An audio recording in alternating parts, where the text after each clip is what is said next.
Everyone, welcome to mountain coaching classes YouTube channel.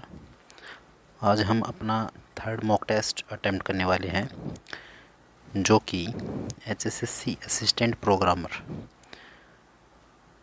2 अगस्त 2021 को जो paper हुआ था, आज हम उसको सोल्व करने वाले हैं। तो हमारा जो फर्स्ट क्वेश्चन है, नंबर 1 क्वेश्चन जो है आपका क्वेश्चन है, उचित संख्या का चयन करके दी गई श्रृंखला को पूर्ण कीजिए। 2, 5, 7, 10, 12, 15, 17 और 20 एक सीरीज़ दी हुई है। इस सीरीज़ के अंदर कैसे सोल्व करेंगे हम इनको? शुरुआत में जो इसके डिफरेंस है, जैसे 2, 3, 5, 5 और 2 7, 7 और 3 10, 2, तो इसी तरीके से चलते चलते 2, फिर 3 का डिफरेंस, फिर 2 का डिफरेंस, फिर 3 का, तो अब कितने का आएगा? 2 का डिफरेंस आएगा। अब 2 का डिफरेंस आएगा, 20, 20 और 2 कितना हो जाएगा? 22 आपका आंसर हो जाएगा। नेक्स्ट जो क्वेश्चन है, एक संख्या और उसके 3/5 का अंतर 50 है। संख्या क्या है? The difference between A number and it's 3/5 is 50, what is the number? तो कोई भी हम इसको सोल्व करेंगे। मान लीजिए एक नंबर मानते हैं, हम x नंबर मान लेते हैं, उसका और इसके 3/5 का 3/5 का जो डिफरेंस है वो कितना है? 50 है। तो जब मैं इसको सोल्व करूँगा, 5 एकम 5x में से 3x गया तो 2x इजिकल टू कितना आ जाएगा?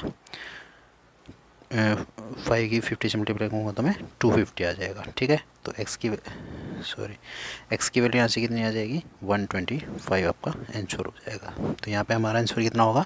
125 आपका आंसर हो जाएगा। ठीक है, नेक्स्ट क्वेश्चन नंबर 3 है, वर्ष 1929 दिसंबर में आयोजित कांग्रेस की किस अधिवेशन में पूर्ण स्वराज की घोषणा की गई? वर्ष 1929 में, तो 1929 दिसंबर में, दिसंबर की बात हो रही है, यानी कि कब की बात हो रही है? 31 दिसंबर की बात हो रही है। आयोजित कांग्रेस के किस अधिवेशन में पूर्ण स्वराज की घोषणा की गई थी? तो किस अधिवेशन में की गई थी एक पूर्ण स्वराज की मांग? ये की गई थी लाहौर अधिवेशन में। ठीक है, अब यहाँ से बात करते हैं कि ये जो 31 दिसंबर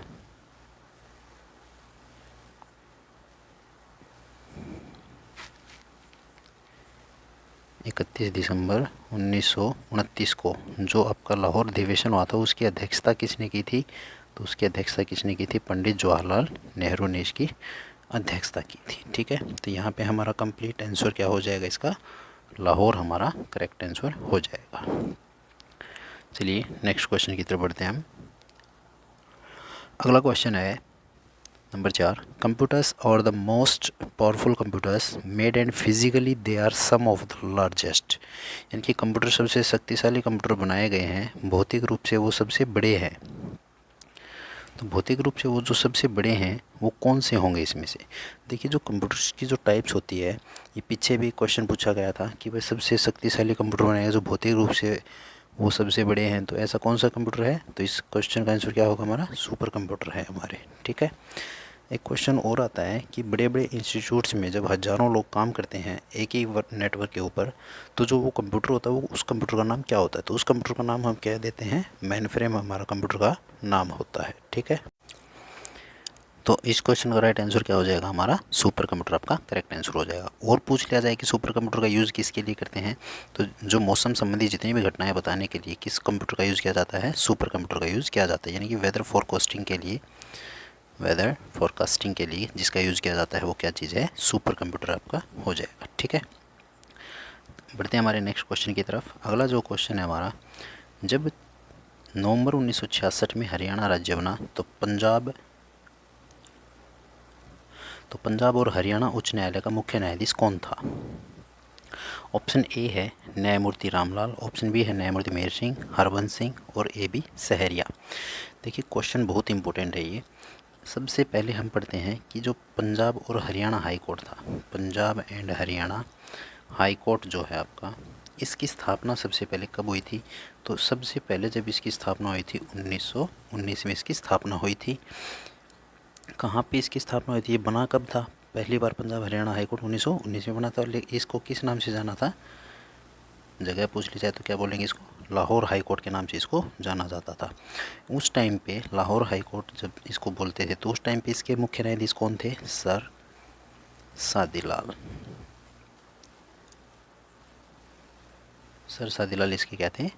मुख्य न्यायाधीश थे। सादीलाल का संबंध पूछ लिया जाए तो कहाँ से है? हरियाणा के रेवाड़ी से इसका संबंध है। ठीक है। उसके बाद आज़ादी के बाद जब पहला बना था, आज़ादी के बाद पहला हाई कोर्ट या फिर आज़ादी के बाद पहले पंजाब हरियाणा हाई कोर्ट के जो मुख्य न्यायाधीश थे वो कौन बने थे? न्यायमूर्ति रामलाल बने थे। कौन बने थे आज़ादी के बाद पहले मुख्य न्यायाधीश बने थे? न्यायमूर्ति रामलाल। उसके बाद 1966 में पूछा गया है, तो 1966 में जब हरियाणा राज्य बना तब कौन था? तो तब आपका आंसर क्या हो जाएगा? न्यायमूर्ति मेहर सिंह आपका करेक्ट आंसर हो जाएगा। तो इस क्वेश्चन का राइट आंसर क्या होगा? न्यायमूर्ति मेहर सिंह आपका करेक्ट आंसर हो जाएगा। तो इतनी सारी चीज़ें आपने याद रखनी है कि पहली बार पंजाब हरियाणा हाई कोर्ट का जो स्थापना हुई थी या फिर कब बना था? 1919 में बना था ये। उस टाइम पे इसको किस नाम से जाना जाता था? लाहौर हाई कोर्ट के नाम से जानते थे। मुख्य न्यायाधीश कौन थे इसके? सर सादीलाल, जो कि रेवाड़ी से थे। आज़ादी के बाद जो पहला मुख्य न्यायाधीश बना पंजाब हरियाणा हाई कोर्ट का वो कौन था? न्यायमूर्ति रामलाल। और 1966 में जब हरियाणा बना तब कौन था? न्यायमूर्ति मेहर सिंह आपका करेक्ट आंसर हो जाएगा। नेक्स्ट क्वेश्चन की तरफ बढ़ते हैं अभी हम। क्वेश्चन है गैल्वेनीकरण स्टील पर किसकी एक पतली पर चढ़ाई जाने की प्रक्रिया है? ये क्वेश्चन हम पीछे जो हमारा मॉक टेस्ट किया था हमने उनमें भी कर चुके हैं। क्वेश्चन है galvanisation is a process of coating steel with a thin layer of. Galvanisation के अंदर स्टील के ऊपर किसकी परत चढ़ाई जाती है? तो किसकी परत चढ़ाई जाती है? जिंक की परत चढ़ाई जाती है। तो इस क्वेश्चन का राइट आंसर क्या हो जाएगा? जिंक हो जाएगा। एजी से क्या बनता है? एजी से कौन ये इसके सिंबल हैं, तो एजी से क्या बनता है? सिल्वर बनता है। एल से क्या बनता है? एल्यूमिनियम बनता है। सी से क्या बनता है? कॉपर। सी से क्या बनता है? कॉपर बनता है। ठीक है। तो इस क्वेश्चन का राइट आंसर क्या हो जाएगा? जिंक हो जाएगा। अगला question, the fill in the blanks and keys let you move the cursor to the beginning and or end of a line। मतलब कि ऐसी कौन सी की हैं जो कि आपके कर्सर को बिगिनिंग में, शुरुआत में और एंड ऑफ ए लाइन, एक लाइन के अंत तक पहुंचा सकती हैं। तो ऐसी कौन सी कर्सर की है ये पूछा है। जो कर्सर होता है हमारे माउस का जो निशान होता है उसको शुरुआत से और अंत तक एक साथ पहुंचा सकते हैं। तो ऐसा कौन सा होगा?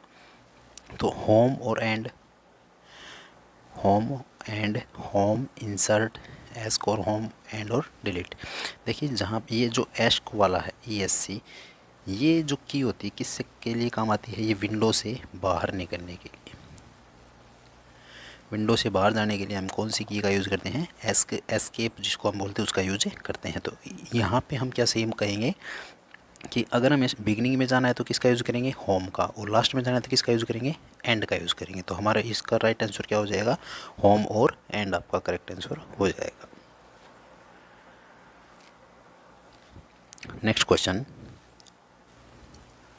क्वेश्चन है softwares for creating text based document such as newsletters और ब्रोशर्स।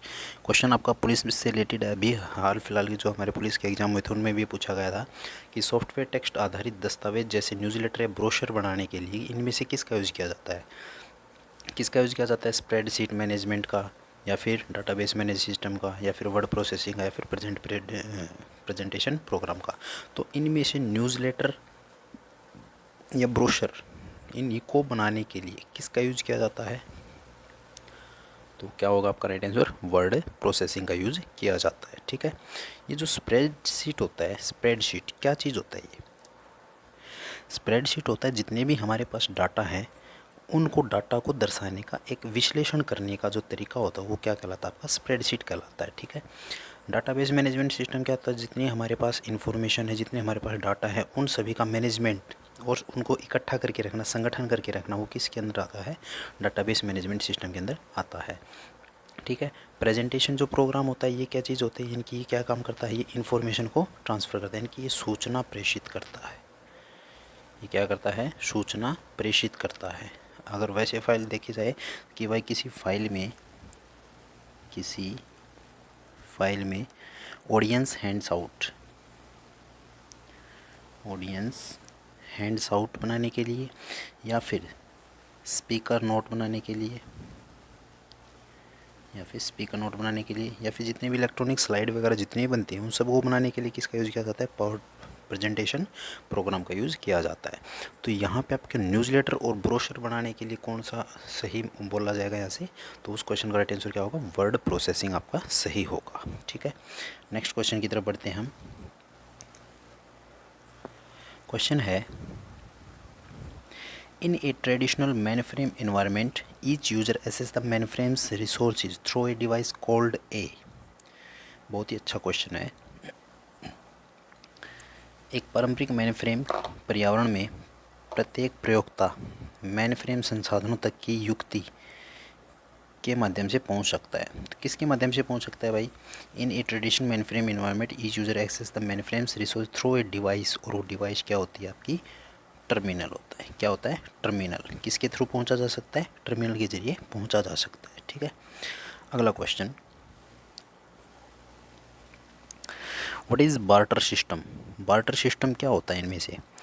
बार्टर प्रणाली किसको कहते हैं? ठीक है, बार्टर प्रणाली के ऑप्शन दिए हुए हैं। इस व्यापार प्रणाली में वस्तुओं का विनिमय डिजिटल मुद्रा द्वारा किया जाता है। इस व्यापार प्रणाली में वस्तुओं का विनिमय नगद मुद्रा द्वारा, या फिर इस व्यापार पर नगद मुद्रा का उपयोग किए बिना वस्तुओं का विनिमय किया जाता है।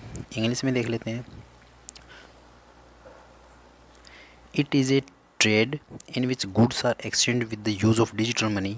एक तो डिजिटल मनी की तरह यूज़ किया जाए, या फिर एक ऐसा ट्रेड है in which goods are exchange with the use of money, या फिर it is a trade in which goods are exchange without the use of money. तो बार्टर सिस्टम क्या होता है? जिसके अंदर गुड्स को एक्सचेंज किया जाता है without the use of a money को। तो इस क्वेश्चन का राइट आंसर क्या हो जाएगा? आपका ऑप्शन नंबर सी आपका करेक्ट आंसर हो जाएगा। ठीक है, इस व्यापार प्रणाली में नगद मुद्रा का उपयोग होता है, किए बिना वस्तुओं का विनिमय किया जाता है। ठीक है, अगला क्वेश्चन,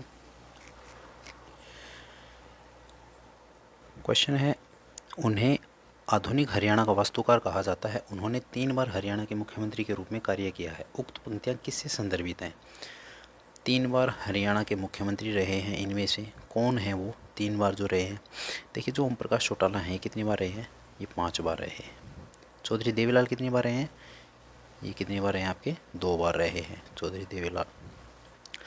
बंसीलाल और भजनलाल ये कितनी बार रहे हैं? 3 बार रहे हैं। लेकिन हरियाणा का वास्तुकार इनमें से किसको बोला जाता है? आधुनिक हरियाणा का निर्माता अगर पूछ लिया जाए तो किसको कहा जाता है? चौधरी बंसीलाल को कहा जाता है। ठीक है, बंसीलाल कौन से नंबर के बने थे देखा जाए तो सबसे पहले जो बना था वो कौन था? भगवत दयाल शर्मा, BD शर्मा जिसको कहते हैं, भगवत दयाल शर्मा। उसके बाद कौन बना था? राव बीरेंद्र सिंह। उसके बाद जो बने थे कौन थे? राव बीरेंद्र सिंह बने थे। तो तीसरे नंबर के कौन बने थे? बंसीलाल बने थे। बंसीलाल का कार्यकाल अगर हम देखे जाएँ तो ये बने थे 1968 से लेकर के 75 तक। बीच में कुछ दिन के लिए 72 में हट गए थे एक बार, लेकिन तुरंत अगले ही दिन उन्होंने ज्वाइन कर लिया था 72 से 75 के लिए। तो इस कार्यकाल को एक ही बार माना जाता है। इसके बाद ये कब बने थे? 85 से लेकर 1985 से 1987 तक। इसके बाद कब बने थे? 1996 से लेकर के 99 तक ये हरियाणा के मुख्यमंत्री रहे थे। कौन रहे थे? चौधरी बंसीलाल। तो इसका राइट आंसर क्या हो जाएगा? चौधरी बंसीलाल आपका करेक्ट आंसर हो जाएगा। ठीक है, अगला क्वेश्चन, क्वेश्चन है, एक कूलाम आवेश बनाने वाले इलेक्ट्रॉनों की संख्या क्या है? तो एक कूलाम आवेश आपका फिजिक्स का जो पहला ही टॉपिक होता है चार्ज से रिलेटेड, उसी का क्वेश्चन है ये कि the number of electrons constituting one column of charge कितना होता है? तो कितना होता है? 6.25 इंटू 10 रेज टू पावर कितना होता है? 18। कितना होता है? 10 रेज टू पावर 18 आपका आंसर हो जाएगा। ठीक है, अगला क्वेश्चन,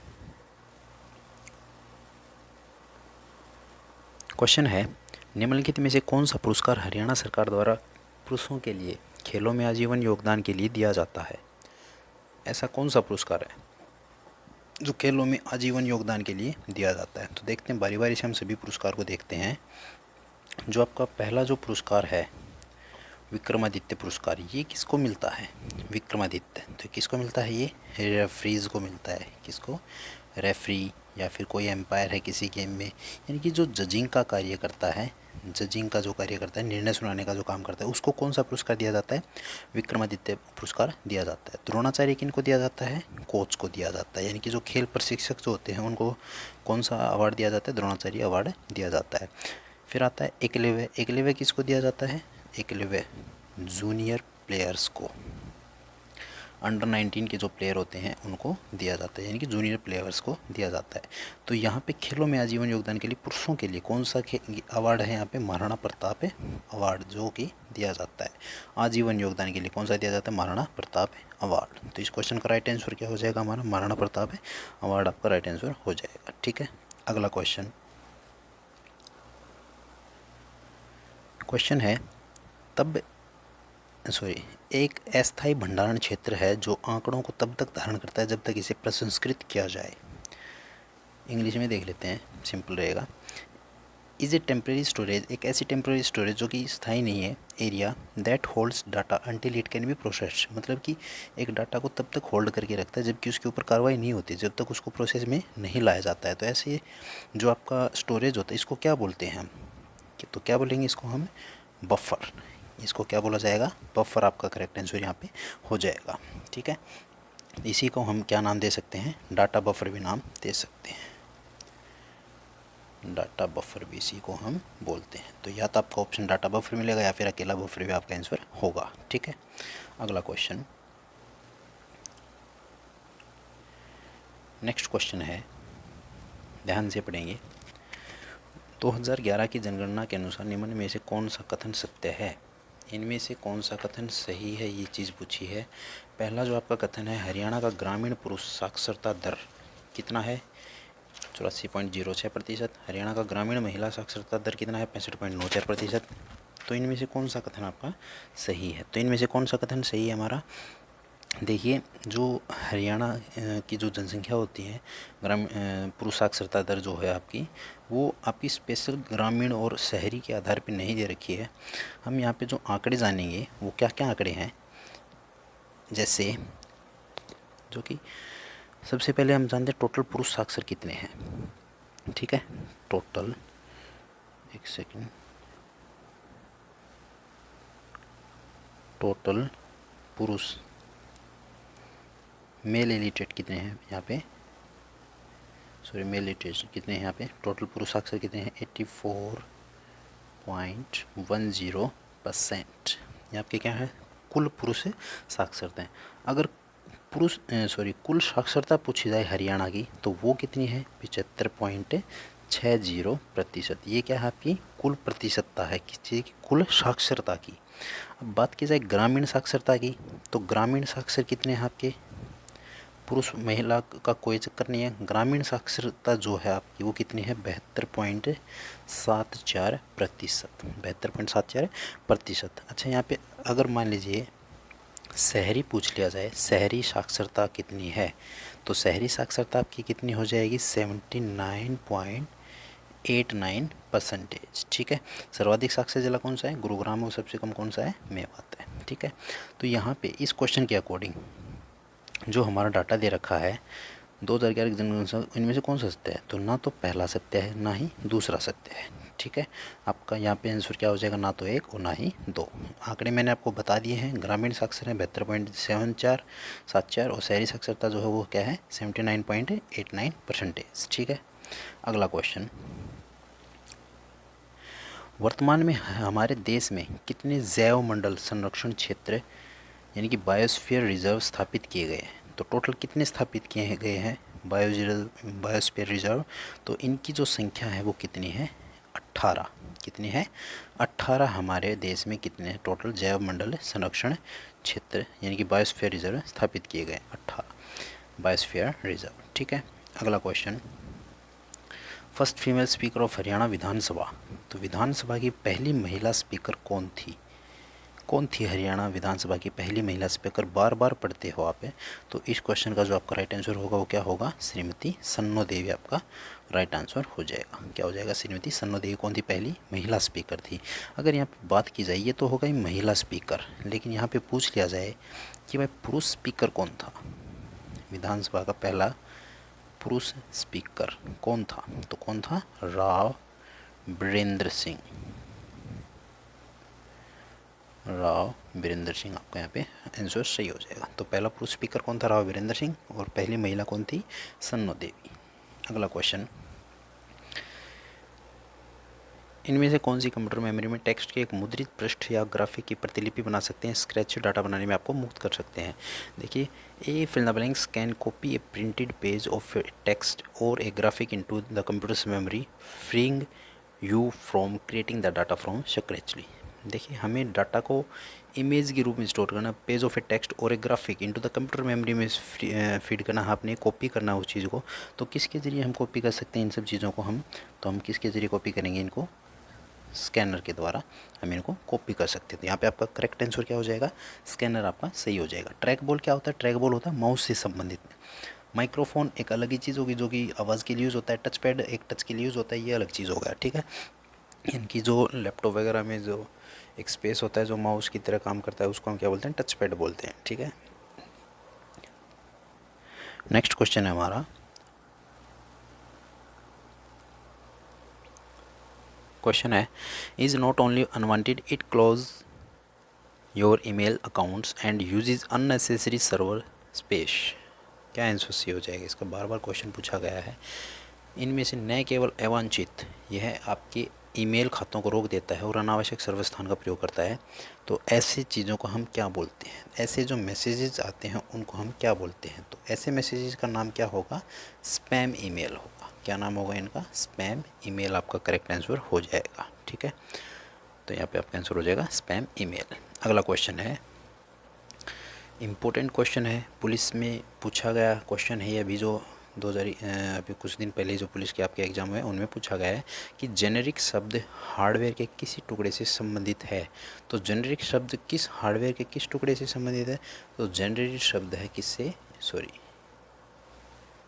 रिलेटेड है, ये युक्ति से रिलेटेड है, यानी कि जो कि किससे रिलेटेड है, डिवाइस से आपका रिलेटेड है। तो जेनेरिक शब्द किससे, हार्डवेयर की, किस हार्डवेयर से, डिवाइस हार्डवेयर के टुकड़े से रिलेटेड है, ठीक है। यहाँ पे आप देख सकते हो द जेनेरिक टर्म जो है वो किससे रिलेटेड, आपकी डिवाइस से रिलेटेड हो जाएगी, ठीक है। किससे रिलेटेड हो जाएगी, डिवाइस से रिलेटेड हो जाएगी। अगला क्वेश्चन, एक योजना शुरू की गई जिसके अंतर्गत बीपीएल कार्ड वाले को एक वरिष्ठ नागरिक की तीर्थ यात्रा का खर्च सरकार वहन करेगी, उसे कौन सी योजना कहा गया है। तो इस योजना का नाम क्या है, ऐसी कौन सी योजना है कि बीपीएल कार्ड वाले एक वरिष्ठ नागरिक का मतलब जिनकी उम्र कितनी से अधिक है, जिनकी उम्र 60 साल हो चुकी है, ठीक है। तो जो खट्टर सरकार है उन्होंने किस योजना के तहत, तीर्थ दर्शन योजना के तहत क्या योजना चलाई है खट्टर ने, कब चलाई है ये, 6 मार्च 2017 को, ठीक है। योजना पुरानी है लेकिन अभी तक क्वेश्चंस में पूछी जा रही है, इसलिए इम्पोर्टेंट है ये। तो तीर्थ दर्शन योजना मनोहरलाल खट्टर के द्वारा 6 मार्च 2017 को चलाई गई थी। इसकी जिम्मेवारी जो है, तीर्थ दर्शन योजना की जो जिम्मेवारी है वो किस विभाग को सौंपी गई है, तो किस विभाग को सौंपी गई है, पर्यटन विभाग को इसकी जिम्मेवारी सौंपी गई है, ठीक है। कि 60 वर्ष से ऊपर के और जो ऊपर से बीपीएल है उनको तीर्थ स्थानों के दर्शन कराने की योजना सौंपी गई है। इसमें अगर पूछ लिया जाए कि सरकार का और उस व्यक्ति का खर्चे का जो परसेंटेज रहता है वो कितना कितना परसेंटेज रहता है, तो 70% खर्चा कौन वहन करती है, सरकार वहन करती है, गवर्नमेंट वहन करती है, और 30% वो खुद व्यक्ति यानी कि वो पर्सन जो है जो कि बीपीएल से भी है और 60 वर्ष से ऊपर भी है, वो इनका खर्चे का अनुपात होता है। तो 70 और 30 के रेशो में ये काम करते हैं, ठीक है। तो इस क्वेश्चन का राइट आंसर क्या हो जाएगा हमारा, तीर्थ दर्शन। अगला क्वेश्चन है, किन प्रोग्राम उदाहरणों को डिज़ाइन करने या फोटोग्राफ, मूवी या एनिमेशन को बदलने के लिए कौन सा प्रोग्राम है इसमें से। तो यहाँ पे देखते हैं, प्रोग्राम्स फॉर डिजाइनिंग, इलस्ट्रेशंस और मैनिपुलेटिंग फोटोग्राफ्स, मूवी और एनिमेशन, यानी कि जितनी हमारे पास फोटोग्राफ्स हैं उनका एनिमेशन बनाने के लिए, उनकी मूवीज़ वगैरह इत्यादि बनाने के लिए हम इनमें से किस चीज़ का यूज़ करते हैं। तो इनमें से किस चीज़ का यूज़ करते हैं, हमें ग्राफिक्स का यूज़ करते हैं। किसका यूज़ करते हैं, ग्राफिक्स का, ठीक है। ग्राफिक का यूज़ हम करते हैं। वेब डिज़ाइनिंग आपका आंसर होगा नहीं यहाँ पे, क्योंकि वेब पेजेस से रिलेटेड है, HTML से रिलेटेड, प्रेजेंटेशन एक अलग ही पॉइंट होगा, और मल्टीमीडिया को आप जानते ही हो, ठीक है। तो यहाँ पे हमारा राइट आंसर क्या हो जाएगा, ग्राफिक आपका करेक्ट आंसर हो जाएगा। अगला क्वेश्चन देखिए, अच्छा क्वेश्चन है, महासागर की ऊपरी परत को सीमा भी कहा जाता है, क्यों कहा जाता है सीमा, क्योंकि महासागर की ऊपरी परत में मुख्यतः सिलिका और मैग्नीशियम होता है। महासागर की ऊपरी परत में मुख्यतः सिलिका और मैग्नीज होता है, या फिर सिलिका और एल्यूमिना होता है, या फिर नन ऑफ दीज। तो सीमा, ध्यान रखना, SIMA, ठीक है। इससे आपको याद क्या रखना है, सीमा महासागर की ऊपरी परत में जो चीज़ें पाई जाती हैं, सीमा किसको कहेंगे, जिसमें सिलिका और मैग्नीशियम पाया जाए, उसको हम क्या कहते हैं, सिलिका, सॉरी क्या बोलते हैं, उस परत का नाम क्या होगा, सीमा नाम होगा। तो इस क्वेश्चन का राइट आंसर क्या हो जाएगा आपका, ऑप्शन नंबर ए आपका करेक्ट आंसर हो जाएगा, ठीक है। एक यहाँ पे आता है सिलिका और एल्यूमिना, क्या आता है, सिलिका और एल्यूमिना, यानी कि महाद्वीपीय जो भूपर पट्टी होती है उसकी ऊपरी परत में मुख्यतः सिलिका और एल्यूमिना पाया जाता है। तो यहाँ पे ये जो आपका महासमुंदर लिखा हुआ है, इसको मिटा करके यहाँ पर क्या लिखा जाना चाहिए, महाद्वीपीय भूप्रपट्टी, ठीक है। तो महाद्वीपीय भूप्रपट्टी की जो ऊपरी परत होती है वो किससे बनी होती है, सिलिका और एल्यूमिना की बनी होती है, ठीक है। तो इस क्वेश्चन का राइट आंसर क्या होगा हमारा, ऑप्शन नंबर ए आपका सही होगा। सिलिका और मैग्नीशियम वाले को क्या कहा जाता है, ऊपरी परत को सीमा कहा जाता है, ठीक है। ज्योग्राफी का अच्छा क्वेश्चन पूछा हुआ है। नेक्स्ट जो क्वेश्चन है, एक ऐसा टर्मिनल जो कुछ प्रसंस्करण परिचालनों का निष्पादन कर सकता है, परंतु इसमें सामान्यतः कोई भंडारण नहीं होता है, देखना ध्यान से। एंड एक ऐसा terminal can perform some processing operations but it usually does not have any storage, उसके पास खुद की स्टोरेज नहीं होती, उसको हम क्या बोलते हैं, देखना ध्यान से पढ़ना है इन क्वेश्चन को, अच्छा क्वेश्चन है ये। जो टर्मिनल होते हैं आपके, ये जो टर्मिनल्स आपके दे रखे हैं ना, ये कितने टाइप्स के होते हैं, ये 3 टाइप्स के होते हैं। कितने टाइप के होते हैं, ये 3 टाइप के आपके टर्मिनल्स होते हैं। कौन कौन से होते हैं 3 टाइप्स के टर्मिनल, जो फर्स्ट जो आपका टर्मिनल होता है वो होता है डंब, क्या होता है, डंब टर्मिनल, ठीक है। उसके बाद जो नंबर 2 पे आता है वो आता है आपका स्मार्ट टर्मिनल, क्या आता है, स्मार्ट टर्मिनल। उसके बाद जो तीसरा आता है वो क्या आता है आपका, इंटेलिजेंट, वो क्या आता है, इंटेलिजेंट टर्मिनल, ठीक है। तो डंब, स्मार्ट और इंटेलिजेंट।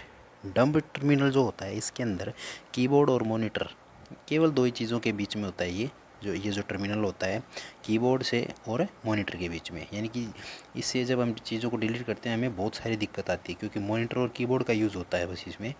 उसके बाद आता है स्मार्ट टर्मिनल। स्मार्ट टर्मिनल में किन चीज़ों का यूज़ हो जाता है, कीबोर्ड और मॉनिटर तो हैं ही, कीबोर्ड भी है प्लस मॉनिटर भी है, और क्या चीज़ हो जाती है हमारे पास इसमें, मेमोरी प्लस प्रोसेसर, क्या हो जाते हैं, मेमोरी प्लस प्रोसेसर भी इसके अंदर ऐड हो जाता है। तो एक सेकेंड और रखना है।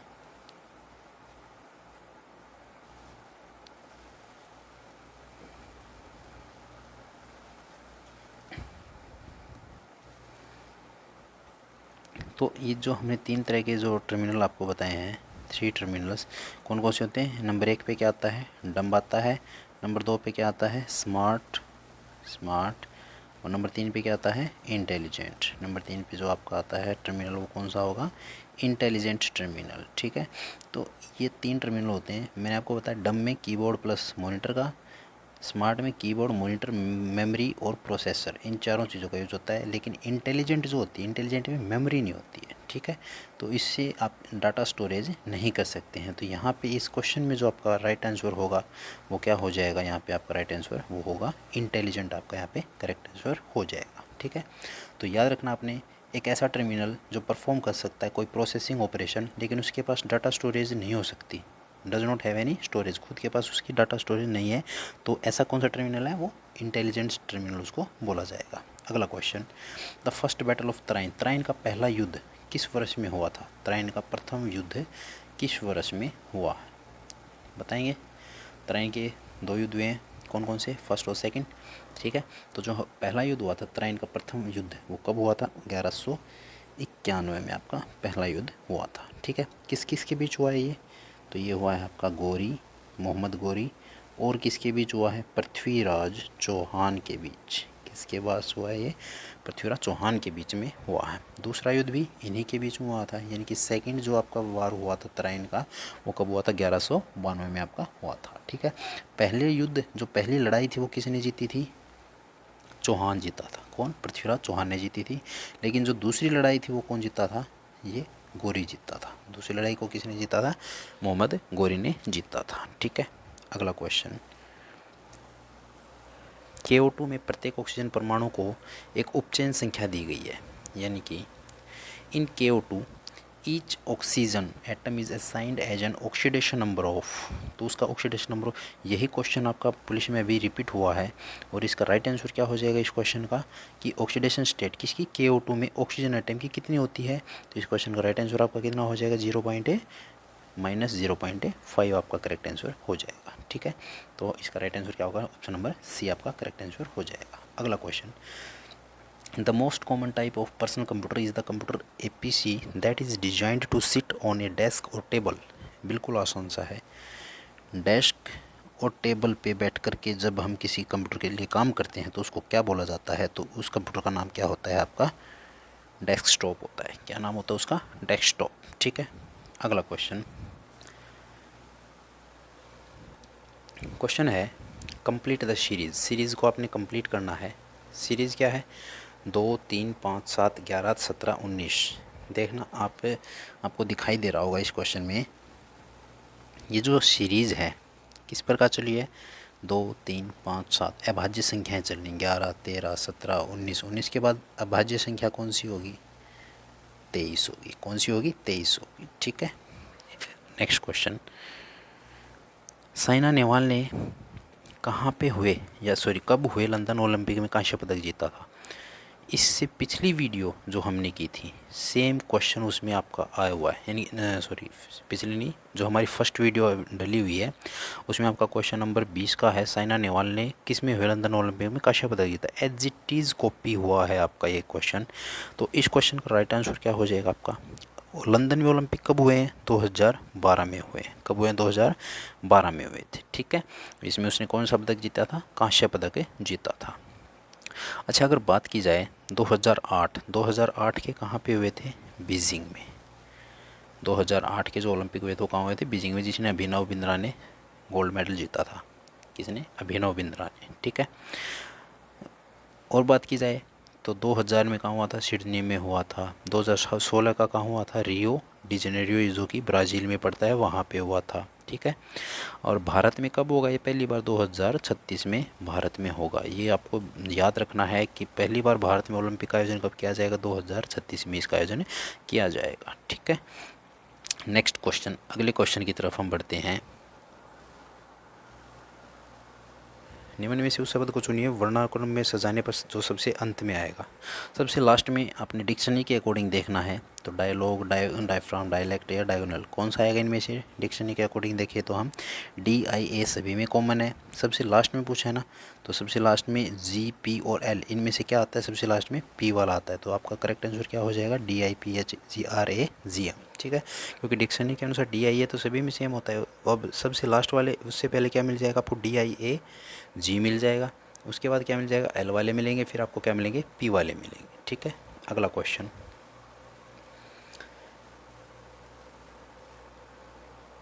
क्वेश्चन है हरियाणा में पहली बार राष्ट्रपति शासन कब लगाया गया? कब लगाया गया था हरियाणा में पहली बार राष्ट्रपति शासन? क्या हो जाएगा? आपको सभी को पता है राष्ट्रपति शासन जो है आपका 67, 77 और 91। 67, 77 और 91। ठीक है, इन 3 वर्षों में क्या लगा था? आपका राष्ट्रीय शासन हरियाणा में लगाया गया था। ठीक है, तो इसमें आपका राइट आंसर क्या हो जाएगा? इस क्वेश्चन के अकॉर्डिंग जो आपके पास ऑप्शन दे रखे हैं इनके अकॉर्डिंग आपका राइट आंसर क्या हो जाएगा? 21 नवंबर 1967 आपका यहाँ पे क्या होगा? राइट आंसर हो जाएगा। ठीक है, कई जगह पे इन्होंने अपनी साइट्स पे है ना 2 नवंबर भी दे रखा है, तो वो भी आपका राइट आंसर हो जाएगा। तो ध्यान रखना 2 नवंबर हो या 21 नवंबर हो, जो भी ऑप्शन में आपका हो वही आपका राइट आंसर होगा। ठीक है, नेक्स्ट क्वेश्चन, निम्नलिखित में से कौन हरियाणा के राजनीतिज्ञ हैं जिसने भारत के उप प्रधानमंत्री के रूप में कार्य किया? कौन है इनमें से? चौधरी देवीलाल, ओम प्रकाश चौटाला, भजन लाल, भूपेंद्र सिंह हुड्डा, तो कौन सा है?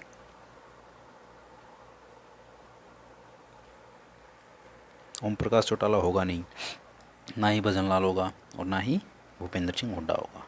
तो कौन सा आपका राइट आंसर हो जाएगा इसमें?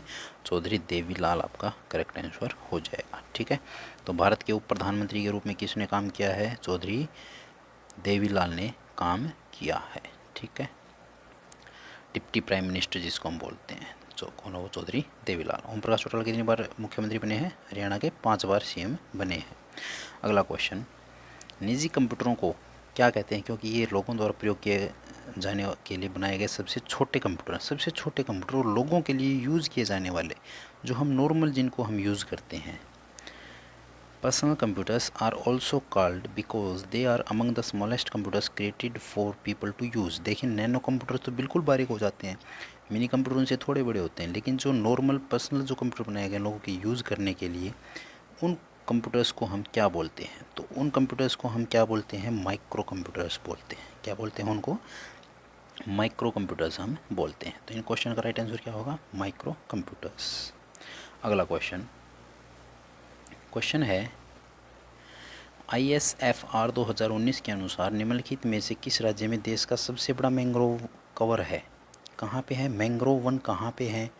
पश्चिम बंगाल में पड़ते हैं। कहाँ पे पड़ते हैं? पश्चिम बंगाल में। यानी कि जहाँ पे जैसे सुंदरवन है, सुंदरवन, ये किसके एग्जाम्पल है? ये मैंग्रोव वन के ही एग्जाम्पल। तो इस क्वेश्चन का राइट आंसर क्या हो जाएगा आपका? पश्चिम बंगाल आपका करेक्ट आंसर हो जाएगा। तो किस राज्य में देश का सबसे बड़ा मैंग्रोव कवर है? पश्चिम बंगाल में सबसे ज़्यादा है।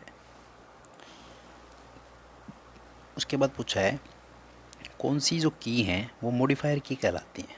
क्या कहलाती हैं? The keys are called modifier keys. इनमें से कौन सी हैं? Shift, control, alt. तो ध्यान रखना आपने, शिफ्ट, कंट्रोल और आल्ट ही आपकी क्या हैं? मॉडिफायर की कहलाती हैं। तो यह तीनों ही क्या कहलाते हैं आपकी? शिफ्ट, कंट्रोल और आल्ट, अल्टरनेट जिसको हम बोलते हैं, ये सारी की सारी तीनों की तीनों आपकी क्या कहलाती हैं? मॉडिफायर की कहलाती हैं। ठीक है। फंक्शनल की पूछा जाए तो कितनी होती है फंक्शनल की? F1, F2, F3, इस तरह की टोटल कितनी होती हैं? 12 तक होती है, यानी कि F12 तक होती है। ठीक है। एस के जो दिया हुआ है ना, इसमें एस के मैंने आपको बताया कि विंडो से बाहर निकलने के लिए हम किसका यूज़ करते हैं? एस का यूज़ करते हैं। तो ये डिलीट अलग हो गया और एंटर किसी चीज़ के अंदर घुसने के लिए, उसको एग्जीक्यूट करने के लिए हम यूज़ करते हैं। तो मॉडिफायर की आपसे पूछा जाए तो क्या होगा? शिफ्ट, कंट्रोल और आल्ट आपका सही आंसर हो जाएगा। नेक्स्ट क्वेश्चन हमारा, भारतीय संविधान का संशोधन जिसे दल बदल विरोधी संशोधन के रूप में जाना जाता है, कौन सा है इनमें से? भारतीय संविधान का ऐसा कौन सा जिसे दल बदल विरोधी संशोधन के रूप में जानते हैं? तो ऐसा कौन सा संशोधन है भाई?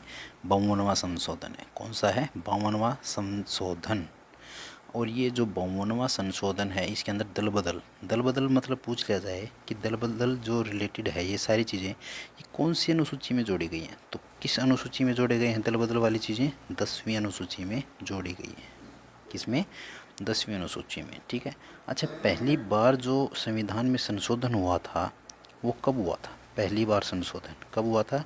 1951 में। 1951 में पहला संविधान संशोधन, फर्स्ट कॉन्स्टिट्यूशन अमेंडमेंट हुआ था। ठीक है। इसके अंदर इसके ज़रिए 9वीं अनुसूची जोड़ी गई थी। ये आपको चीज़ें याद रखनी है। ये जो 42वां संशोधन दे रखा है, ये कब हुआ था? 1976 में हुआ था, जिसके थ्रू मिनी संविधान जिसको कहा गया है, या फिर जिसके थ्रू और क्या चीज़ें जोड़ी गई हैं? मौलिक कर्तव्य भी आपके जोड़े गए हैं। तो किस संविधान के संशोधन के अंदर जोड़े गए हैं? 1976 के 42वें संशोधन के तहत क्या जोड़े गए हैं? मिनी संविधान और मौलिक कर्तव्य जोड़े गए हैं। तो यहाँ पे दल बदल पूछा है, तो दल बदल किससे रिलेटेड होगा? आपका 52वें संविधान संशोधन के तहत हो जाएगा। ठीक है। अगला क्वेश्चन आपने याद रखना है, एक ऐसी अपनी डिस्क के दोनों जिसे साइड 0 और साइड 1 की संख्या दी गई है और आंकड़े भंडारित करती है, प्रत्येक तरफ इसका अपना लेखन, पठन या शीर्ष होता है, तो उसको क्या बोलते हैं? यहाँ पे देखते हैं हम, stores data on both sides of its disk numbered as side 0 and side 1 and each side has its own read write head. तो क्या बोलते हैं उसको? डिस्केट बोलते हैं। क्या बोलते हैं? इस क्वेश्चन का राइट आंसर क्या हो जाएगा? डिस्केट। ठीक है। नेक्स्ट क्वेश्चन है हमारा, 3 संख्याओं में, आप कॉपी पेन लेकर के साथ के साथ वीडियो पॉज करके भी देखते रहना है अपने। मैथ और रीजनिंग के जितने भी क्वेश्चन आते हैं उनको सबसे पहले वीडियो पॉज करके सोल्व करेंगे, फिर हमारा सॉल्यूशन देखेंगे। 3 संख्याओं में पहले 2 का योग कितना है? 45। दूसरी और तीसरी का योग है सम, जो दूसरी और तीसरी का जो सम वो है 55, और तीसरी और पहले का जो तिगुने का जो सम है वो कितना है? 90 है। तो तीसरी संख्या क्या है? देखिए आसान सा क्वेश्चन है। इसने बोला है कि a + b, ठीक है, पहली दो का जो सम है वो कितना है 45। दूसरी और तीसरी का यानी कि बी और सी हमने 3 माना कि ABC, तो दूसरी और तीसरी का जोड़ जो हो कितना है वो कितना आपका 55 है। फिर इसने कहा तीसरी और पहली के तिगुना, तीसरी और पहली का जो 3 गुना है यानी कि तीसरी और पहली के तिगुने का जो योग है ना, 3 गुने का योग जो है वो कितना है आपका 90 है। कितना है 90। तो यहाँ से मैं बता सकता हूँ आपको, तो A+C की वैल्यू कितनी आ जाएगी, यहाँ से 30 आ जाएगी। कितनी आ जाएगी 30। ठीक है, अब इनको मैं सोल्व करता हूँ।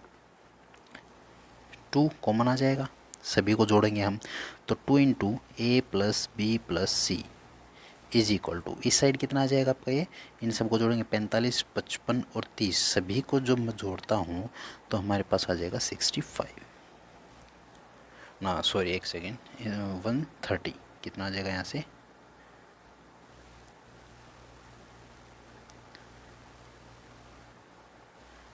यहाँ से आ जाएगा आपका 130। ठीक है, तो अब 2 को मैं इस साइड भाग करता हूँ तो A+B+C, A, B और C कितना आ जाएगा यहाँ पे, 130 का हाफ कितना होता है 65 होता है।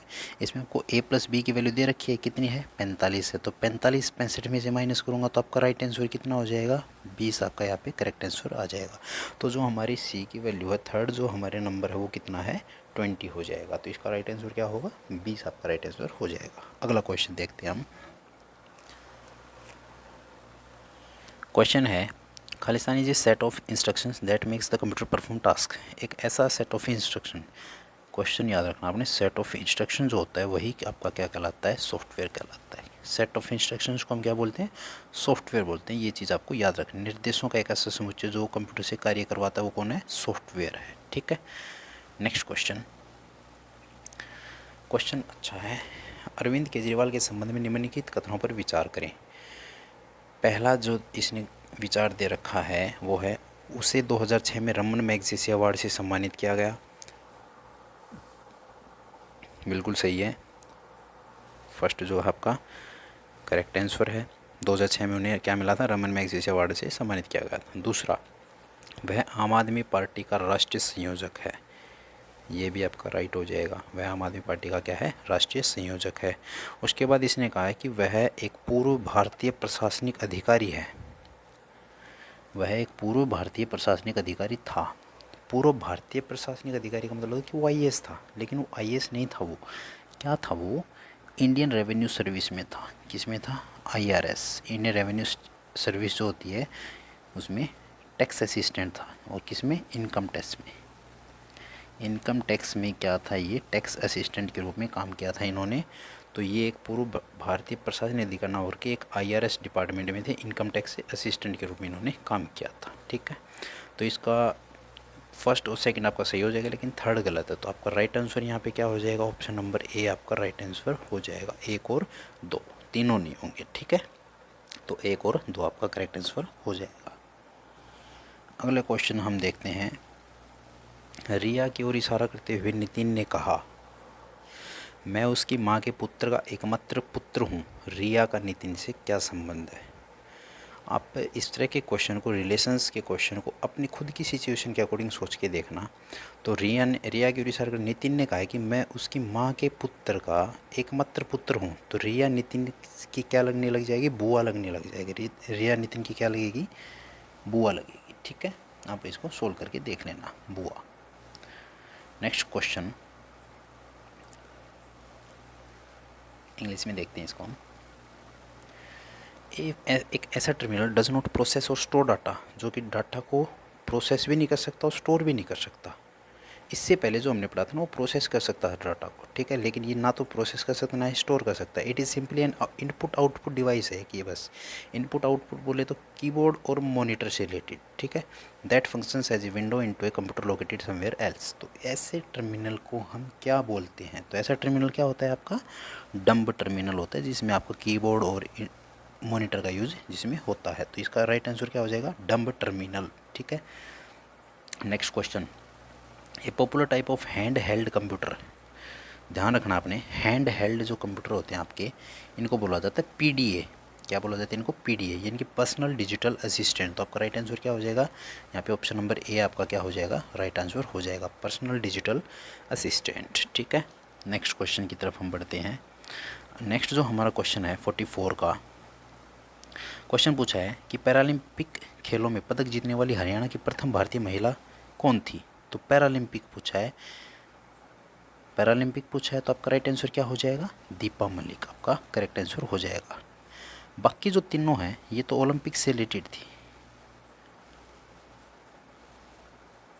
ये किससे रिलेटेड थी, ओ एल वाई, सॉरी इसकी सही कर लेना इसको, ये किससे रिलेटेड थी, ओलंपिक खेलों से रिलेटेड थी।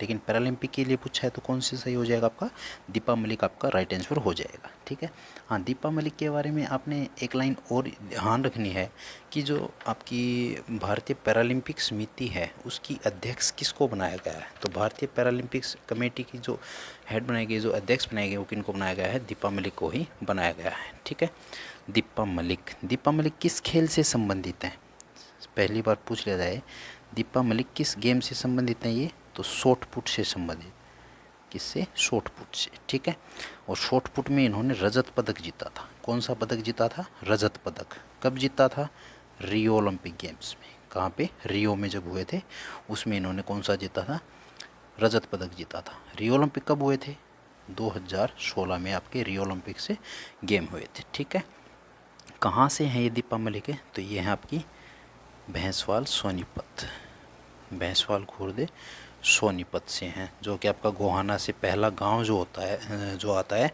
वही आपका इसका राइट आंसर हो जाएगा, दीपा मलिक भैंसवाल से हैं ये। ठीक है, नेक्स्ट क्वेश्चन हम करते हैं। एक आपकी आवाज़ या संगीत को आंकड़े के रूप में अवगत करने में सक्षम बनाता है, यानी कि जो आपकी एक ऐसी चीज़, एक ऐसी डिवाइस जो इनेबल करता है you to input your voice और म्यूज़िक एज ए डाटा।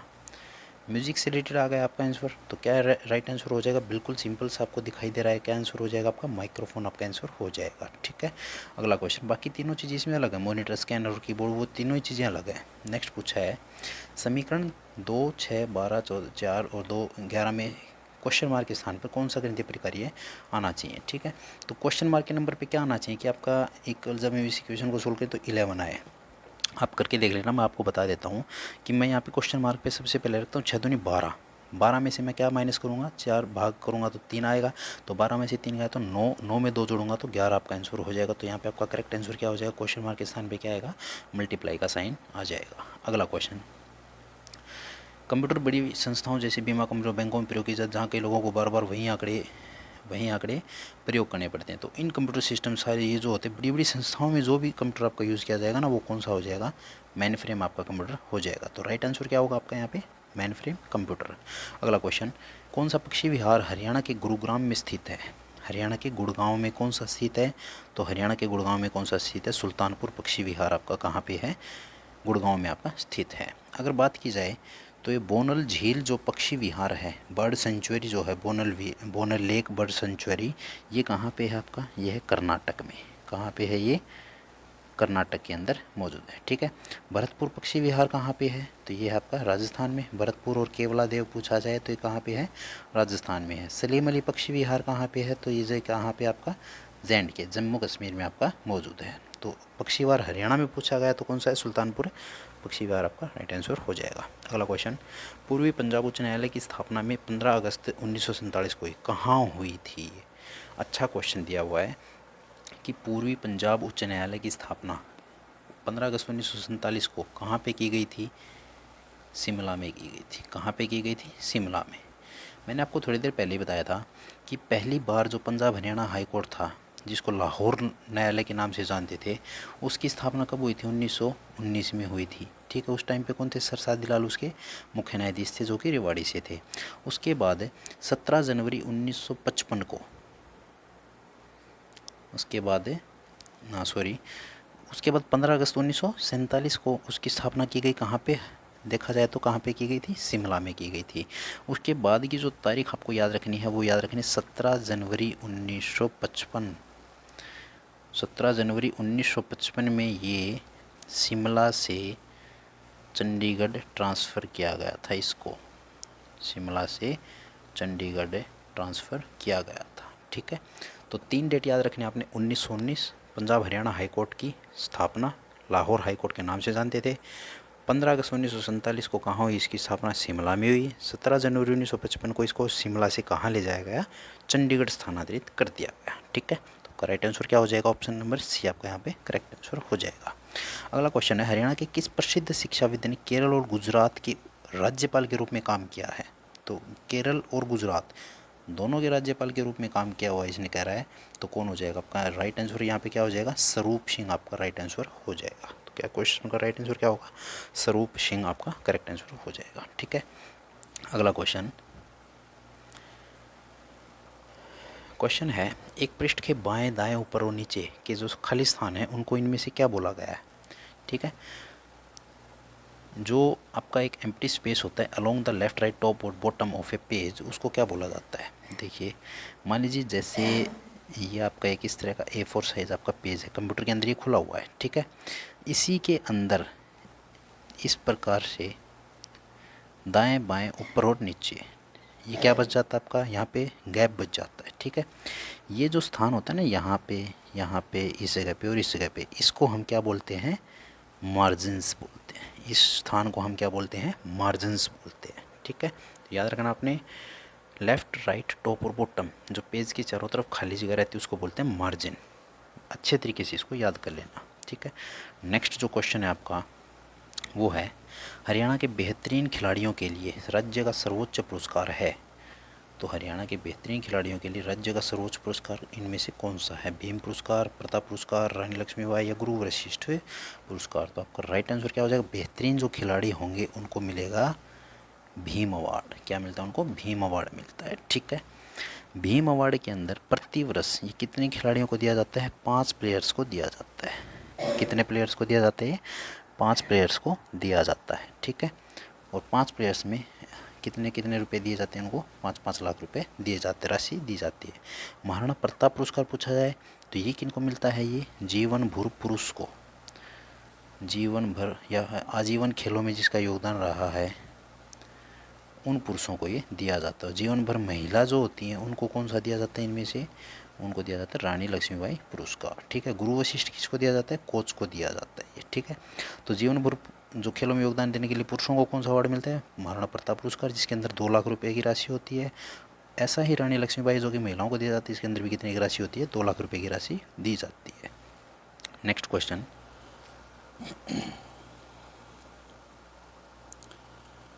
है, सूची को सम्मिलित करना है। ठीक है, फर्स्ट जो है, विजयनगर साम्राज्य की स्थापना कब हुई?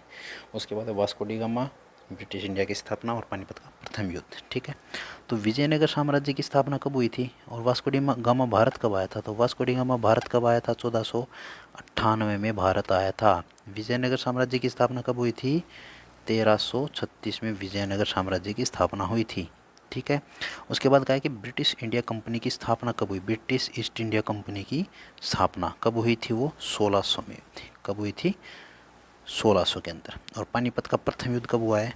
1526 में पानीपत का पहला युद्ध हुआ है। ठीक है, तो इसका आपका राइट आंसर क्या हो जाएगा? फर्स्ट जो ऑप्शन आपका दे रखा है ना, वही आपका राइट आंसर हो जाएगा। फर्स्ट का मतलब 3, सेकंड फर्स्ट, हाँ, थर्ड का 5th है और फोर्थ का 2 हो जाएगा। ठीक है, तो आपका राइट आंसर क्या हो जाएगा? ऑप्शन नंबर ए आपका सही हो जाएगा। विजयनगर साम्राज्य 1336, Vasco D gamma 1498, British east India company 1600 में, पानीपत का प्रथम युद्ध 1526 में और 56 में दूसरा युद्ध हुआ। ठीक है, 26, 56 और 1761 में आपके पानीपत के तीनों युद्ध हैं, ये आपको याद रखनी है। अगला क्वेश्चन है, कंसिस्ट ऑफ इंडिविजुअल फैक्ट्स और pieces of information that by themselves may not make much sense to a person। इस क्वेश्चन को आपने याद रखना है। देखिए, या तो इंडिविजुअल फैक्ट्स बोला जाए या फिर इनको रॉ फैक्ट्स बोल दे, बात एक ही है। ठीक है, या तो रॉ फैक्ट्स बोल दो या इंडिविजुअल फैक्ट्स बोल दो।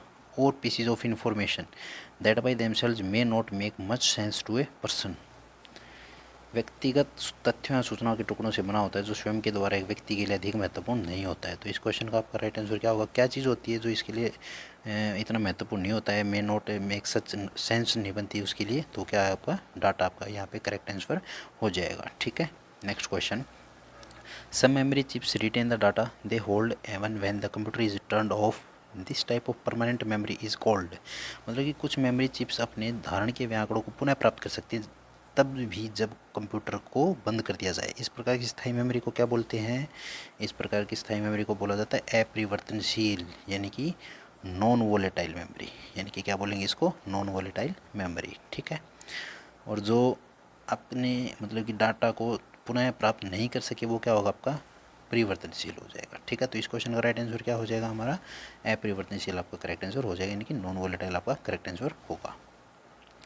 नेक्स्ट क्वेश्चन, किसी विंडोज़ अनुप्रयोग में एक आपको दिखाता है कि अगला अक्षर कहाँ आएगा जब आप टंकण करेंगे, यानी कि in any Windows application a कौन सा बार इनमें से आपको दिखाता है कि next character will appear as you type, कि अगला करेक्टर कहाँ आएगा। देखिए जब हम मैसेज टाइप करते हैं तो एक मतलब कि ब्लिंकिंग बार होता रहता है, बार बार उसको एक बार छिप जाता है फिर आ जाता है, छिप जाता है फिर आ जाता है, वो आपको बताता है कि अगला करेक्टर आपका कहाँ पे छपने वाला है। तो उसको क्या बोलते हैं? हम ब्लिंकिंग बार बोलते हैं। उसको हम क्या बोलते हैं? ब्लिंकिंग बार। तो इस क्वेश्चन का आपका राइट आंसर क्या हो जाएगा? ब्लिंकिंग बार आपका यहाँ पे करेक्ट आंसर हो जाएगा। ठीक है। टिमटिमाती छड़ी जिसको हिंदी में बोलते हैं। Next question, a bullet moving with a velocity of 100 metre per second can just penetrate two planks of equal thickness, the number of such planks penetrated by the same bullet when the velocity is doubled will be. Question है, एक bullet 100 metre प्रति second की गति से समान मोटाई के दो फलकों के बीच घुस सकता है। यदि उसी बुलेट की गति दोगुना हो तो ऐसे फलकों की संख्या कितनी होगी जिनमें वह घुसेगा? ठीक है। देखिए घुसेगा, इसमें क्या पूछा है कि जो आपकी इक्वेशन ऑफ मोशन होती है ना उसी को यूज़ किया गया है। इक्वेशन ऑफ मोशन का यूज़ किया गया है इसमें। इक्वेशन ऑफ मोशन क्या होती है? V square is equal to u square plus में 2as। ठीक है। अब वो पेनिट्रेट कर रही है वो गोली, तो आपकी जो इनिशियल स्पीड है ना वो कितनी हो जाएगी? यहाँ पे 0 हो जाएगी, यानी कि v की वैल्यू यहाँ पे क्या हो जाएगी? 0 हो जाएगी। ठीक है।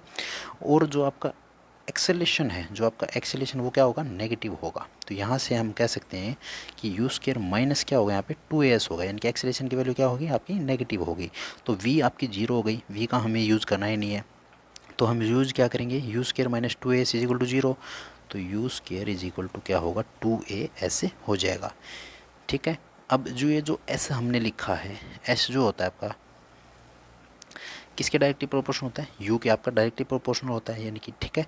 तो s1 upon s2 is equal to u1 का स्क्वायर अपॉन में u2 का स्क्वायर। जब हम इसको सोल्व करेंगे तो ये कुछ इस तरह से आएगा, 200 का स्क्वायर अपॉन में u2 कितना है आपका? 100 है।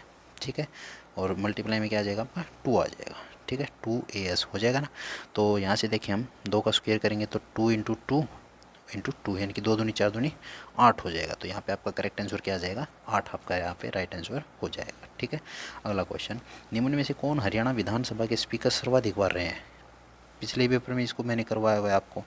कौन रहे हैं? हरमिंदर सिंह चड्ढा, जिसको हरमोहिंदर सिंह चड्ढा के नाम से भी कहते हैं हम।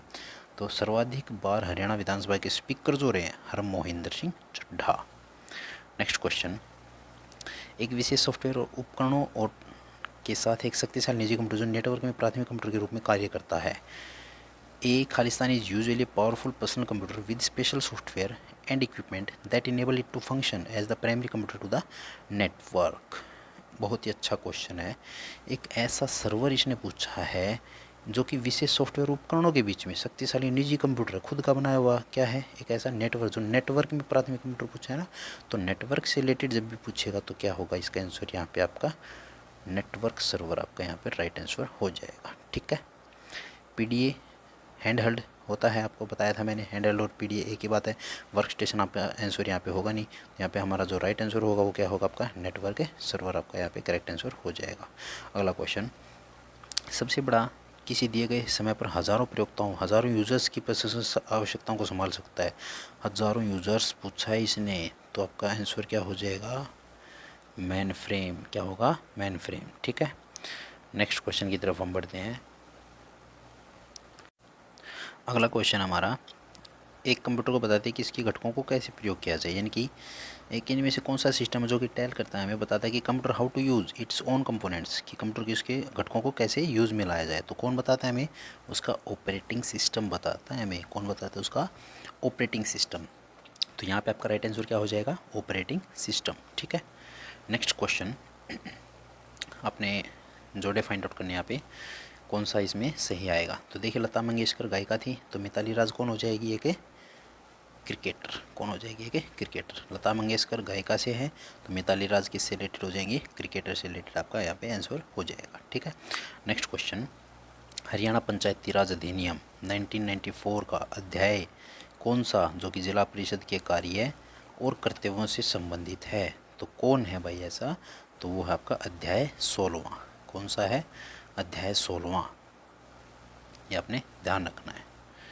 कौन सा अध्याय, इसका 16वां आपका आंसर हो जाएगा। ठीक है, तो अध्याय XVI, अध्याय 16वें में क्या दे रखा है, जिला परिषद के कार्य और कर्तव्य, राइट आंसर। ठीक है, नेक्स्ट क्वेश्चन है, प्रदर्शक कई बार दस्तावेज डिजाइनों जैसे डेस्कटॉप प्रशासन विशेषज्ञ समाचार पत्र या पत्रिका बनाने वाले, यानी कि जो न्यूज़पेपर जब छापते हैं तो उच्च गुणवत्ता के मुद्रित दस्तावेजों को बनाते हैं, किसके ज़रिए बनाते हैं। जैसे आपने देखा होगा कि जो न्यूज़पेपर बनता है उसमें हाई क्वालिटी वाले दस्तावेज आपको मिलते हैं, छपे हुए मिलते हैं अच्छे तरीके से, जो बढ़िया तरीके से आपको समझ में आते हैं।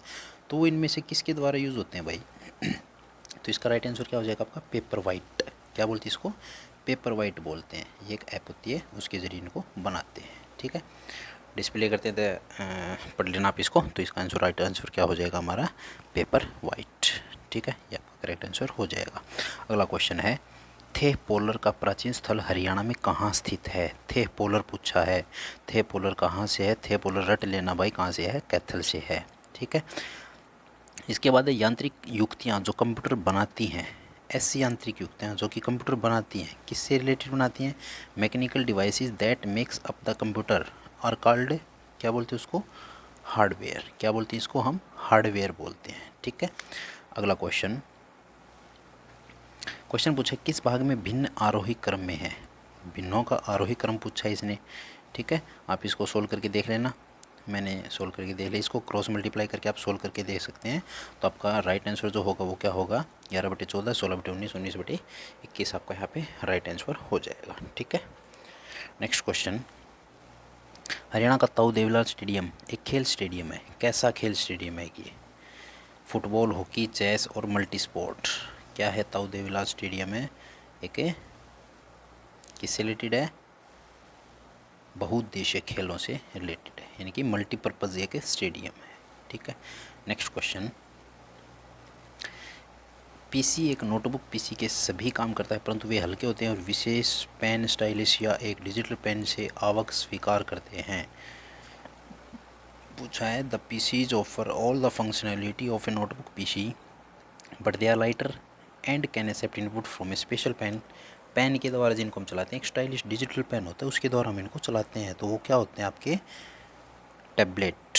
क्या बोलते हैं इनको हम, टैबलेट बोलते हैं। तो यहाँ पे आपका राइट आंसर क्या हो जाएगा, टैबलेट हमारे यहाँ पे राइट आंसर हो जाएगा। ठीक है, अगला क्वेश्चन ध्यान से पढ़ेंगे, वर्ष 1946 में भारतीय संविधान सभा में उद्देश्य प्रस्ताव किसके द्वारा पेश किया गया था। तो उद्देश्य प्रस्ताव पूछा है, उद्देश्य प्रस्ताव किससे रिलेटेड है ये, तो ये है आपका पंडित जवाहरलाल नेहरू। उद्देश्य प्रस्ताव किसके द्वारा किया गया था, पंडित जवाहरलाल नेहरू के द्वारा पेश किया गया था। कब, 1946 में। तो यहाँ पे आपका राइट आंसर क्या हो जाएगा, पंडित जवाहरलाल नेहरू उद्देश्य प्रस्ताव। ठीक है, अगला क्वेश्चन, एक स्थिर आधार पर लगा हुआ घूमने वाला उत्तोलक है जो वीडियो गेम खेलने के लिए, वीडियो गेम से रिलेटेड पूछा गया।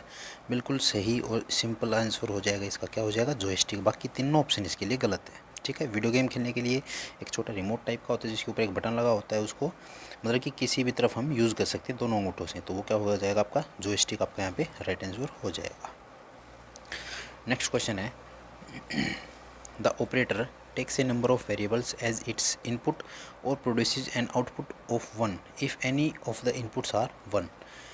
ये एंड और नॉर इन गेट से रिलेटेड आपका आंसर हो जाएगा। ठीक है, तो इस क्वेश्चन का राइट आंसर जो होगा वो आपको यार वैसे याद रख लेना आपने, क्या होगा, और गेट हो जाएगा। क्या हो जाएगा, और ऑपरेटर जो होता है takes a number of variables as its input and produce an output of 1। Input में भी 1 और आउटपुट में भी 1। ठीक है, या फिर if any of the inputs are 1, कोई भी इनमें से इनपुट, कोई भी एक इनपुट आपका 1 होना चाहिए, तो वो कौन सा ऑपरेटर कहलाता है, आपका और ऑपरेटर कहलाता है।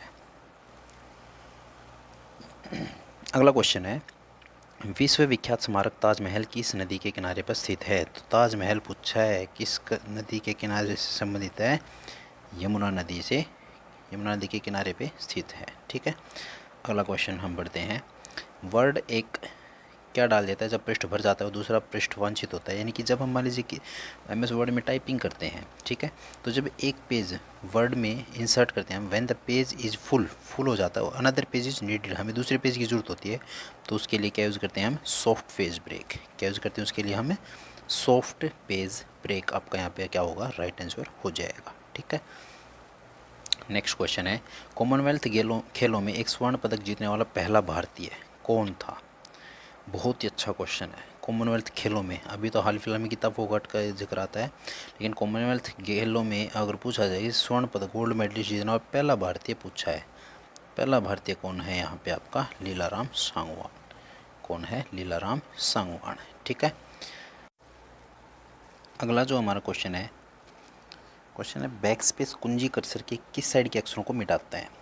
हरियाणा पुलिस में पूछा गया क्वेश्चन ये भी, हरियाणा पुलिस में सेम एज इट इज आया था कि द बैक स्पेस की इरेजेस कैरेक्टर्स टू द किस साइड के, इनकी जो कैरेक्टर्स होते हैं उनके किस साइड के कर्सर को मिटाता है? Back space. बैक स्पेस हम दबाते जाएंगे तो किन को मिटाता जाएगा? अपने से लेफ्ट वालों को मिटाता जाएगा। तो इस क्वेश्चन का राइट आंसर क्या हो जाएगा? बाएँ या फिर लेफ्ट, आपका यहाँ पे राइट आंसर हो जाएगा। ठीक है, अगला क्वेश्चन है, व्यक्तिगत प्रयोक्ताओं के अपने डेस्कटॉप कंप्यूटर होते हैं, एक या अधिक कंप्यूटर से जुड़े होते हैं, तो एक या एक से अधिक जो कंप्यूटर जुड़े होते हैं ना, वो किससे जुड़े होते हैं? किसके ज़रिए जुड़े होते हैं? तो इसका राइट आंसर क्या हो जाएगा? नेटवर्क, आपका यहाँ पे करेक्ट आंसर हो जाएगा। तो राइट आंसर क्या होगा यहाँ पे? किसके थ्रू जुड़े होते हैं? सेंट्रलाइज कंप्यूटर जो होता है, एक बीच में आपका एक कंप्यूटर होता है, उससे अनेक कंप्यूटर जुड़े रहते हैं, वो एक नेटवर्क के जरिए जुड़े रहते हैं। किसके जरिए? नेटवर्क के जरिए जुड़े रहते हैं। ठीक है, अगला क्वेश्चन है, इटली के क्रांतिकारी ग्यूसेप मोजिनी ने यंग यूरोप नामक समाज की स्थापना की थी। ये आई थिंक 8th या 6th की जो NCERT की बुक है उससे रिलेटेड दिया हुआ है। तो इटली का क्रांतिकारी था ग्यूसेप मोजिनी ने यंग यूरोप नामक समाज की स्थापना की थी। किससे रिलेटेड है ये? कहाँ की थी? बर्न में। कहाँ पे की थी? तो बर्न इसका राइट आंसर हो जाएगा। ठीक है, नेक्स्ट क्वेश्चन, हरियाणा राज्य फिल्म और टेलीविज़न संस्थान में, राज्य फिल्म और टेलीविज़न संस्थान कहाँ पे स्थित है? ये आपका स्थित है रोहतक में। कहाँ पे स्थित है? रोहतक में। हरियाणा राज्य फिल्म और टेलीविज़न संस्थान रोहतक में आपका स्थित है। अगला क्वेश्चन है, एक ऐसा नियम जो एक सेल में किस प्रकार के आंकड़े प्रविष्ट करने हैं उससे संबंधित है। A is a rule concerning what kind of data can be entered in a cell. तो क्या बोलते हैं उसको? तो उसको हम क्या बोलते हैं? डाटा वैलिडेशन रूल बोलते हैं। वैलिडेशन मतलब कि उसकी वैलिडिटी देखने में कि भाई किस डाटा को यहाँ पे हमें स्थापित करना है, तो ऐसा उसको हम क्या बोलते हैं? इस रूल को हम क्या नाम देंगे? ए डाटा वैलिडेशन रूल। आपका यहाँ पे राइट आंसर हो जाएगा। ठीक है, नेक्स्ट क्वेश्चन है, हरियाणा सरकार ने यह योजना गतिविधि उन्मुख शिक्षा हेतु 2014 में शुरू की थी, बताइएगा। मुख्यमंत्री शिक्षा दीक्षा शिक्षा परियोजना, मुख्यमंत्री सर्व शिक्षा अभियान। तो 2014 में गतिविधि उन्मुख शिक्षा हेतु, उन्मुख शिक्षा से रिलेटेड कौन सी है? मुख्यमंत्री शिक्षा दीक्षा योजना। यहाँ पे आपका राइट आंसर हो जाएगा। तो 2014 में मुख्यमंत्री ने कौन सी योजना शुरू की है? मुख्यमंत्री शिक्षा दीक्षा योजना। ठीक है, अगला क्वेश्चन है, एक ऐसी अधातु नॉन मेटल जो कि लस्ट्रस है, नॉन मेटल है वो लेकिन लस्ट्रस है। वैसे तो मेटल्स होती हैं लस्ट्रस, लेकिन एक नॉन मेटल भी ऐसी है जो कि लस्ट्रस है, जो कि चमकदार है। तो ऐसी कौन सी नॉन मेटल है कि उसका क्वेश्चन, इसका राइट आंसर क्या हो जाएगा? आपकी आयोडीन। तो ऐसी कौन सी नॉन मेटल है? आयोडीन है, जो कि लस्ट्रस होती है, इसकी लस्ट्रस क्वालिटी होती है। नेक्स्ट क्वेश्चन इंग्लिश और हिंदी के क्वेश्चन है। इसमें पूछा है कि one word is correctly spelled, find the correctly spelled. इनमें सही स्पेलिंग किसकी है इनमें से? ठीक है, जूम कर देता हूँ इनको, आप देख सकते हैं। पहली स्पेलिंग है आपकी इम्प्रोप्टू, इलस्ट्रियस, इलजरी और इम्पेटुअस। तो आपकी जो इनमें से सही जो स्पेलिंग है वो कौन सी स्पेलिंग हो जाएगी? तो स्पेलिंग का नाम होगा आपका इलस्ट्रियस। कौन सी स्पेलिंग सही हो जाएगी आपकी? इलस्ट्रियस की आपकी सही स्पेलिंग दे रखी है, बाकी सारी की सारी गलत दे रखी हैं। सही और किस प्रकार होंगी? जैसे इम्प्रोप्टू है तो इसमें क्या नहीं आएगा? ई नहीं आएगा। ठीक है, इलजरी है जो इलजरी, इसमें क्या आएगा? ई की बजाय क्या आएगा? यहाँ पे ओ ऐड हो जाएगा। ठीक है, इम्पेचुअस जो वर्ड आपको दे रखा है इसमें पी ए नहीं होता है, क्या होता है? ई होता है। ठीक है, इम्पिचुअस। तो इसका राइट आंसर हो जाएगा ऑप्शन नंबर बी। अगला क्वेश्चन सेम वही है। क्वेश्चन है, सही स्पेलिंग इनमें से कौन सी है? तो बताएंगे कोलेबोरेट, कोमेमोरेट, कोलेट और चॉकलेट। तीनों गलत हैं, एक ही सही है। कौन सी? चॉकलेट। ठीक है। बाकी में क्या गलती है? कोलेबोरेट में क्या आएगा आपका? डबल एल आएगा। कोमेमोरेट में क्या आएगा आपका? डबल एम आएगा, COMMEMORAT। कोलेट में क्या आएगा आपका? डबल एल आ जाएगा। ठीक है। बाकी तीनों गलत हैं, एक से ये कौन सी? चॉकलेट। नेक्स्ट क्वेश्चन 85 से 86 हमें क्या करना है? राइट वर्ड आपने भरना है। They wanted to a child as they were childless. मतलब कि एक बच्चे को क्या करना चाहते हैं? गोद लेना चाहते हैं, ताकि वो childless as they were child, क्योंकि वे चाइल्डलेस थे, उनके बच्चा नहीं था, तो वो बच्चे को उन्होंने गोद लेना चाहा। तो क्या करना चाहा उन्होंने? गोद लेना, यानी कि अडॉप्ट करना चाहा। क्या करना चाहा? बच्चे को अडॉप्ट करना चाहा। ठीक है। अगला question, the leader is a person of refined who can patiently solve the problem of his people. एक ऐसा लीडर इज ए पर्सन, लोगों का, जो कि रिफाइन हो। किससे? जिसके अंदर रिफाइन चीज़ हो। क्या? जो कि धैर्य के साथ सोल्व कर सके लोगों की परेशानियों का। तो क्या होना चाहिए? वो सेंसिटिविटी तो होगा नहीं, वो ना ही सेंसुअलिटी होगा, ना ही सेंसिबलनेस होगा। तो क्या होगा? वो सेंसिबिलिटी होगा। क्या होगा? वो सेंसिबिलिटी। ठीक है। सेंसिबल होना चाहिए, उसके अंदर रिफाइंड सेंसिबिलिटी होनी चाहिए। ठीक है। राइट आंसर आपका क्या हो जाएगा? सेंसिबिलिटी। अगला क्वेश्चन जो है आपका हिंदी से रिलेटेड है। हिंदी का पहला जो आपका क्वेश्चन है, से के द्वारा, से के द्वारा या के साथ कारक का विभक्तियाँ पूछी इसने। तो इसका कर्ता ने कर्म को करने से के द्वारा, तो इसका राइट आंसर क्या हो जाएगा? करण। ये आपका क्या हो जाएगा? राइट आंसर हो जाएगा। ठीक है, करण। नेक्स्ट क्वेश्चन, हिंदी में मूल धातु में प्रत्यय जोड़कर क्रियाएं बनाई जाती हैं। तो हिंदी में मूल धातु में कौन सा प्रत्यय जोड़कर क्रियाएं बनाई जाती हैं? मूल धातु जैसे मैं बात करूं, जैसे बोल। ठीक है, किसी व्यक्ति के बोल, ये मूल धातु है एक। इसमें मैं एक प्रत्यय जोड़ता हूँ ना, तो क्या क्रिया बन गई आपकी? बोलना। ठीक है। लिखना, पढ़ना, ये सारी इसी में आती हैं। तो कौन सा प्रत्यय बनाया भाई यहाँ से? ना प्रत्यय जोड़कर। क्या प्रत्यय जोड़कर? ना प्रत्यय जोड़कर। आपका राइट आंसर हो जाएगा। अगला क्वेश्चन जो है, पढ़ना क्रियापद है, इसका भाववाचक संज्ञा क्या होगा? पढ़ना का क्या होगा भाववाचक संज्ञा? तो आपका क्या आंसर हो जाएगा यहाँ पे? पढ़ाई। आपका यहाँ पे राइट आंसर हो जाएगा, क्योंकि पढ़ना का क्या हो जाएगा? भाववाचक है, पढ़ाई हो जाएगा। अगला क्वेश्चन, शब्द के जिस रूप से एक अथवा एक से अधिक होने का बोध हो। सिंपल सा क्वेश्चन है, क्या बोलेंगे उसको? एक या एक से अधिक होने का बोध होगा तो हम क्या बोलेंगे उसको? वचन बोलेंगे, एक वचन या बहुवचन। ठीक है। तो ये थे हमारे आज के पेपर के 90 क्वेश्चंस, जिनमें हमने मैथ, रीजनिंग, कंप्यूटर साइंस वगैरह सारी चीज़ें हमने अच्छे तरीके से सोल्व की हैं। तो उम्मीद करता हूँ आपको अच्छे तरीके से सारे प्रीवियस ईयर क्वेश्चन याद रह जाएंगे। ठीक है। हाँ, पेपर देने से पहले पक्का प्रीवियस ईयर पढ़ के जाना चाहिए, क्योंकि इनमें से अभी आपने देखा होगा हमने 2 ही पेपर सोल्व किए हैं पीछे के, उन्हीं में से अभी तक आपके 4 से 5 क्वेश्चन आपके दोबारा से रिपीट हुए हैं। मतलब 2 ही 3 पेपर के अंदर ये लगातार पेपर चले हुए हैं। ठीक है, उन्हीं से मैंने यहाँ पे साइट से उठाए हुए हैं ये। तो लगातार पेपर में भी आप देख रहे हो कि हर बार ये रिपीट होकर के पूछे जा रहे हैं। कंप्यूटर्स का हो गया, हरियाणा जीके का हो गया, आपका साइंस का हो गया। तो प्रीवियस ईयर आप अच्छे तरीके से तैयार करके जाएँ। ठीक है, आज के लिए इतना ही करते हैं। Thank you, best of luck.